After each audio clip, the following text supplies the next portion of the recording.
I want to welcome you to Dream Chasers Radio with me, your host, Yaya Diamond. What's up, peoples? How you doing? It is a great day, and I am so excited to have you guys here.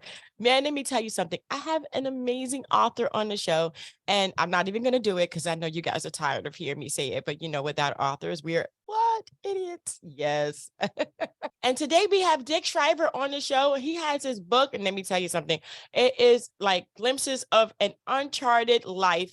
The empire collapsed, but the evil remained. We're going to get into that a bit later, but we're going to go ahead and get into Mr. Shriver right now. Welcome to the show. Thank you, Yaya. Nice to see you. Nice to be with you. Thank you for being here. So tell us about yourself. Did you ever know you were going to be writing a book, or did this just happen? No, I wrote the book probably when I was 75 years old. So the book was about some of the adventures we had during the previous 50 years. What? When you were 75? How old are you? Today, this is my 90th year. Oh my gosh, you look amazing. I'm not as good as I look. Well, you look amazing, and that's all that matters right now. That you look great on camera. You're 90? Well, not till August, actually. Not until August. 89 and a half. Well, 89 and a half is a big deal. It's a big deal. It is really a big deal. And nowadays, people are living as centurions. What do you see yourself doing in the next 10 years? I mean, if you live to be 100 years old, which is pretty typical now. Well, when I was 85, I didn't have to do this, but I started a magazine called Estuary, all about life of the Connecticut River, the people, the history, the ecology, the science, the recreational opportunities, and the future of the river. So nice. I expect we'll break even just before I reach 90. Oh my gosh, that's so good though. So far, so good, right? That is really good. So let's go back into time. Let's go back into history. What made you become that writer? I mean, you said you did this at 75, but what about 70? Well, at 70, I was still working. I was provost of a small English language college in Berlin, Germany, startup college, actually. It's now part of Bard. It's called Bard College Berlin today, but it was called the European College of Liberal Arts. So that's what I was doing at 70. My goodness, I'm being intrigued here. So tell me about let's go back to your 20s. Hold on a second. I got to go back here because your life seems super interesting. So 20s to 70, did you ever think you were going to write a book? I did not. No, probably not. So, I mean, okay, so tell us about the book, Glimpses of an Uncharted Life. I mean, why the title? Well, a lot of people plan their careers and their lives, and I don't think I did that. I kind of bounced from one thing to another as opportunities arose and calamity struck, that sort of thing. And so as I look back on it, other people were much better at charting a career than I was. So I called it an uncharted life because we moved 24 times in 50 years. Wow. And much of it was overseas. When we went overseas, we lived in the Soviet Union for a year in Kiev, Ukraine. And then we devoted the next 12 years of our lives to that part of the world, Eastern Europe and the republics of the former Soviet Union, mostly Ukraine, but also Estonia, Latvia, Lithuania, Georgia, Kazakhstan, Russia itself, Moldova. We were and then all of Eastern Europe, Poland and Hungary, Czechoslovakia, Slovakia, and then Czechia. So anyway, that was an unusual kind of toward the end of the career, because I was in 1990, I was 57 years old when we started this venture in the Soviet Union. most things happened by accident. You know, an opportunity arose, and we took advantage. My gosh, is that in the book? That's what the book's about. It's about Oh, it's about the people. It's not about me. I hope not. It's more about the people we met and the situations we encountered that were unique for an American, mm, uh, and uh, and then parts of the life that led up to that. But mostly it was about the people we met in the Soviet Union and then in the former Soviet Union in the 12 years after 1990. wow. Wow. And the country has changed so much, the terrain, the country, the wars and everything that's going on over there in Kiev and in the former Soviet Union. And it's just sad right now. But your experience, what was that like for you? Well, for my wife and myself, my wife Barb, it was unique.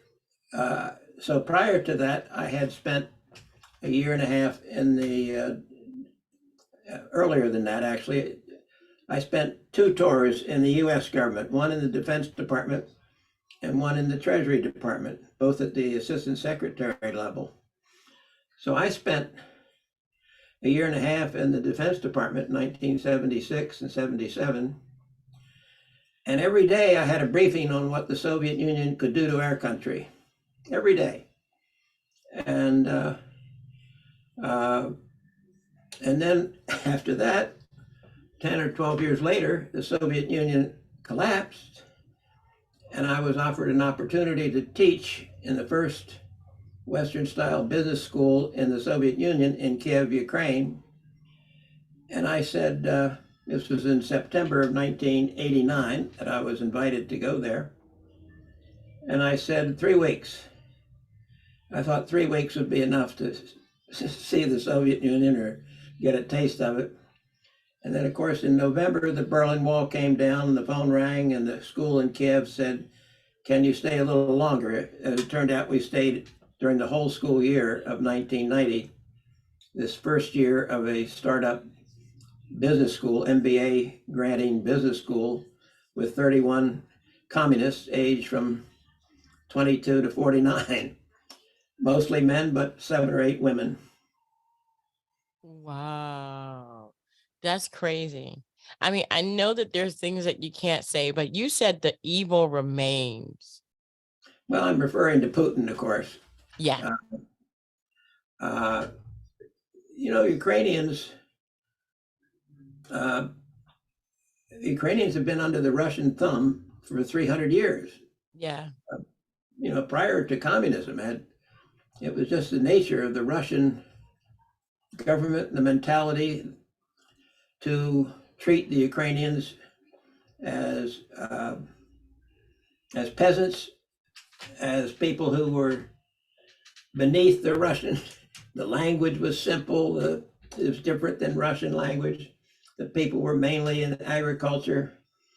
And the Russians had been invited in by the Ukrainians in 1654 to help protect them against Poles and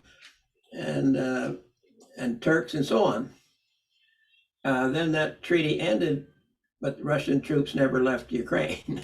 That was the beginning of Russian oppression of Ukrainians. We became quite fond of both Russians and Ukrainians, but the Russian form of government is very, very unique and foreign to our experience and not compatible with the democracy of the United States and Western Europe today. My And God. that's what I mean by the evil remained. Yeah. The empire collapsed and all 15 republics emerged from this one somewhat uh, this one contiguous entity called the Soviet Union, but it wasn't held together by common interest. It was held together by all kinds of deals and corruption and intrigue. Mm, mm, mm. My gosh. So the evil remained, Yaya. That's all I can say. I hear you. I And hear you. we And and it we did. it did, and it's real evil. And when I talk about evil, when you think about what life was like in Ukraine, every Ukrainian we met had a story of history, of life under Stalin. Uh, and Joseph Stalin, in the year I was born, 1933, uh, he decided that the farmers in Ukraine and southern Russia were not embracing his collective farming policy eagerly enough, and so he took all the food away that was grown in the year of 1932, I think it was, and then none of it came back in 33, and 6 or 7 or 8 million people died, mostly in Ukraine, starved to death. Terrible stories, cannibalism, everything you can imagine. True evil. Mm. Oh, that's terrible. And then during World War II and after World War II, if you were a Ukrainian, basically, and you were doing well and having a decent life, well, that was unbearable to the Soviet mentality. And so, in the town that we lived in Western Ukraine for 5, 6, 7 years, 1995 to 2002, in Lviv in Western Ukraine, 100 people a day, men, almost exclusive, I guess exclusively men, were hauled out into the street along the trolley line, and I'm sorry, they were shot to death in the police station. Then 100 bodies every morning were hauled out into the trolley tracks for the families to claim their uncle, their brother, their husband, for 2 years. These purges under Stalin are just unimaginable in the history the history that we're taught, the history that we grow up with in this country. Oh, that's terrible. That's horrible. That's just, no, that's horrible. So here's the point, Yaya. Ukrainians today are fighting pretty hard against the Russians, right? Yeah. They know that life under Russia is worse than dying. Mm. So they're willing to die for their country. They're willing to die for themselves, for their family, for the future of their children. My gosh. My gosh. This is horrible. This is horrible. And you know, most people don't know that. No, I don't know how important it is for most people to know it, but I think it's important. I think so too. And my wife thinks it's important. I think so. So, yes. Wow. So glimpses of an uncharted life, the empire collapsed, but the evil remained. Are a lot of these stories in that book? yes, I'd say that's 70% of the 80% of the book is stories about from when we lived inside the Soviet Union or working with Ukrainians or people from Estonia, Latvia, Lithuania, Georgia, whatever. Things that happen. Wow. Well, I thank you so much for writing this book. Again, you know, we would be idiots or unknown or just, you know, I call it idiots because it's like, you know, how they say, this is the book for idiots kind of thing. If you don't know something, and then once you know, you're not an idiot anymore, you know, obviously it's an unknown. And I call myself an idiot a lot because there's a lot of things I don't know. But because of authors like yourself, we get the chance to actually understand and comprehend and learn. I know and I what thank you. Yeah, I know what you're saying. Oppression for idiots. That would be the book. Yeah. Governmental oppression for idiots. It's very relevant to all of us today. Yes, it is. It is. And once you read it and once you understand that you are no longer an idiot, but then you become sad. Knowledge can be sadness. That's true. Yeah. Yeah. So if you want to remain an idiot, then don't read this book. But if you want to know more about what's really going on and his life over there in the Ukraine, in Russia, you need to read this book. I think you need to read it because we all need to know what's going on so that we don't repeat history and that history doesn't continue to push out people who are evil. like what we're going through today. Mr. Shriver, I want to thank you so much for being on the show. Thank you, Yaya. Thank you. And thank you guys so much for tuning in. Don't forget to go ahead and check out the link. It's in the description box below, as well as don't forget to dare to be different. Get just don't be an idiot anymore, okay? Don't be an idiot anymore. And let's see what happens with this whole thing. This is just terrible. I can't. All right, guys. Until next time. Bye. Bye bye.